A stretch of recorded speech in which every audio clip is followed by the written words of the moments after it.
What's up, y'all?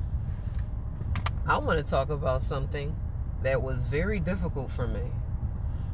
Parenting as an ADHDer. And I didn't know I was, struggling with ADHD originally. So it was quite the journey. I seeked out a lot of counsel from higher ups. What I mean by higher ups is, aunts, uncles, my parents, great aunt, that type of thing.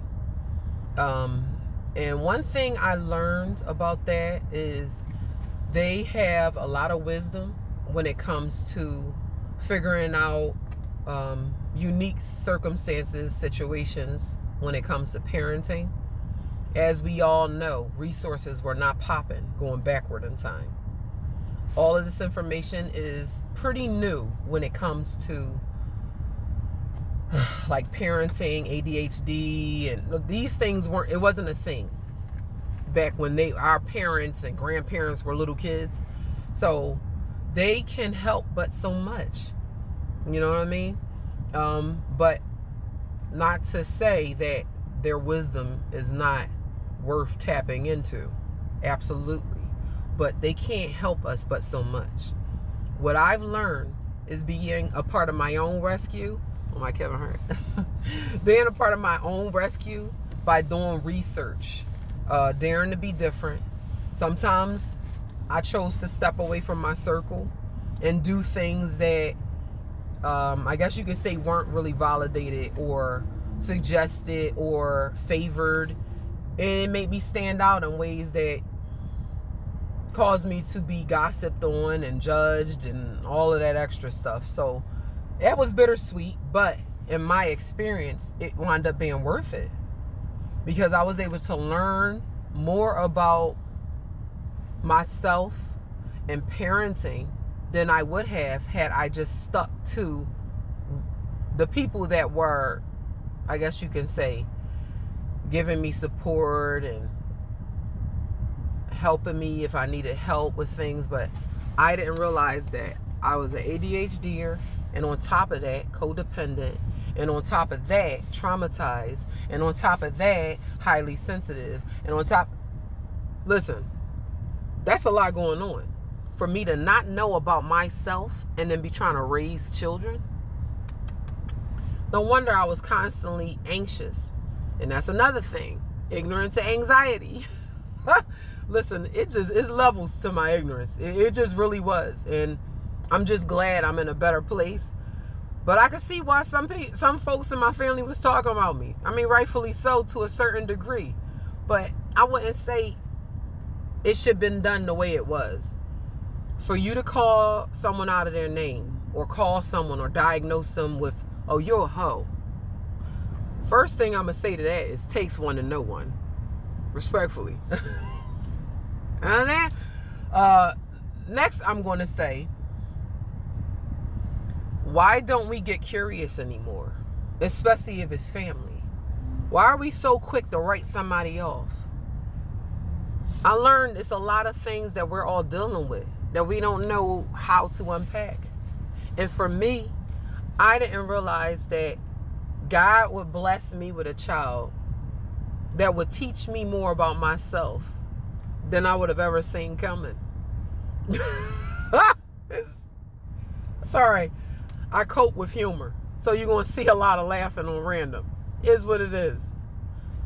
But boy, did my baby girl teach me about myself.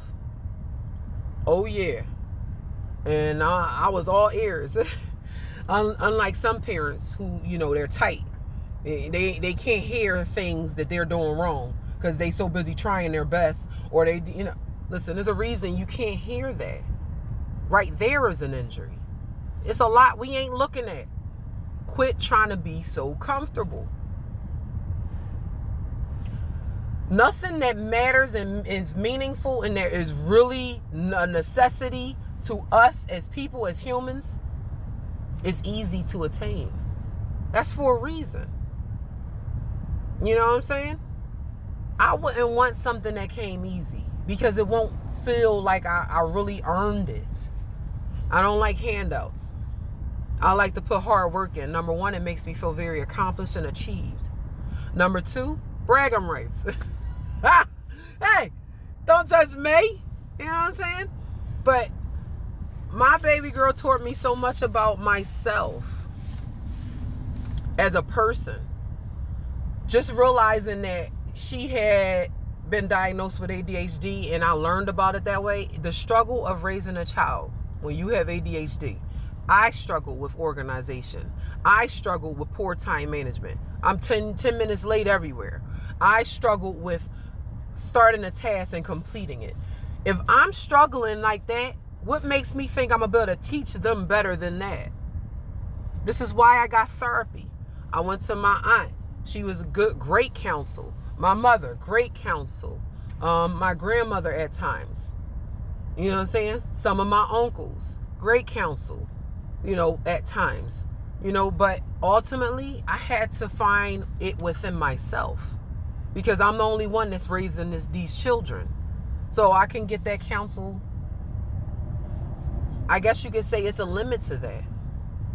And it benefited me to learn in what way my challenges and my lack of knowledge was, and my lack of self-awareness was really causing an injury in my parenting.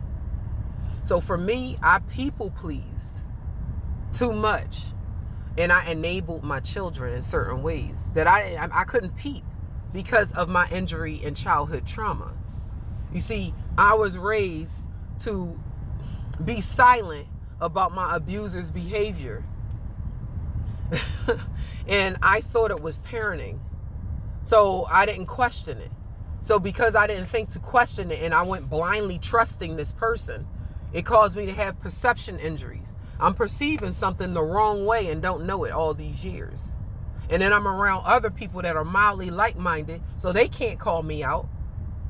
And then the people that could call me out were, I guess you could say, a bit more aggressive, and they weren't emotionally available.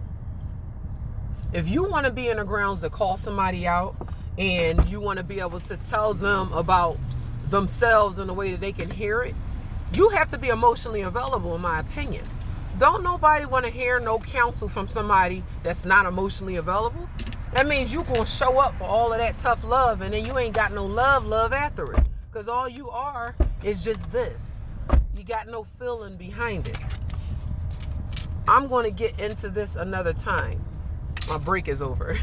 But I was about to really get into it more, you know what I'm saying? But take that little bit. Oh, I like that. Same. And my mom just got her nails done. Take that little bit and really think about that. Think about your family tree. Think about how you show up, your parenting, all of that stuff. And challenge yourself. Compare yourself to only you. I'll be back. Take care.